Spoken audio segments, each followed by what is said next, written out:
From my house near Salt Lake City, Utah, to get down to Boulder Town or the airport near Boulder Town, Utah, it takes about 4.5 hours. But it's going to take you to this awesome trailhead where you can kind of jump off and start doing this nice 42-mile loop. A lot of the stuff I've seen says it's about 35, but I ran about 42.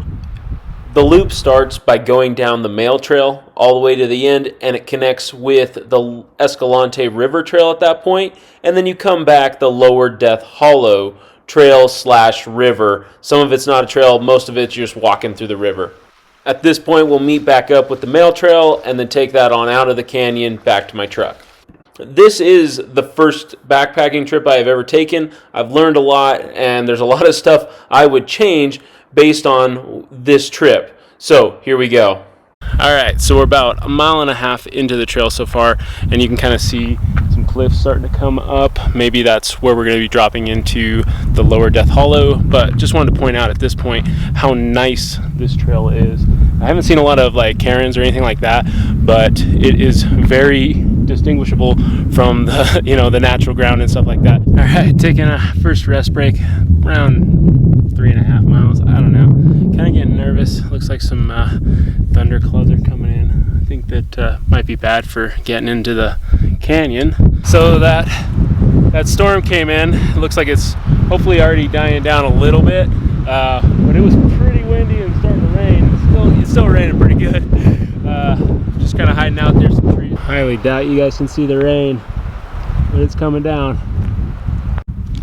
See that? 5 minutes later, sun's already starting to come out, and you can see if I go this way, you can still see there's the storm. It's leaving. Another cool thing, I don't know if I can get this in the picture, there's a little wire running right here. I don't know if you can see it. That is the telegraph wire they put in like 1846. Should go the whole length of the trail from this point on. So you could say the trail over here to Lower Death Hollow has got a lot of sand. So what do you expect? I mean, it kind of comes with the territory, but otherwise it's not bad.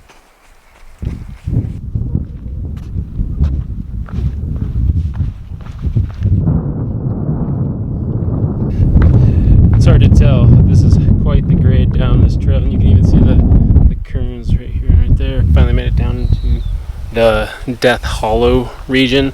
Everything says to walk in the river rather than on the trail just because of the amount of poison ivy. Look at this. So from here it looks like I'm going to go down the river. There's going to be a right turn. It's going to take me back up the canyon, which, judging by the height of these canyons, it's going to be a pain to get out of here. But that's really the last big effort I have to make, and then it's just going to be a long walk, pretty flat downhill all the way up to the other trailhead. All right, now we start the climb out, and this is the trail. All right, so as you can see, I am officially out of the canyon. One of the cool things is you see this little outcropping. It's way over there. Barely can point to it. That's where we came down. We came down a trail like this over here, and then it went down in there. Another cool thing, this cairn right here is freaking awesome. Look how tall, how many rocks they use right there. All right, we're coming out of our third canyon.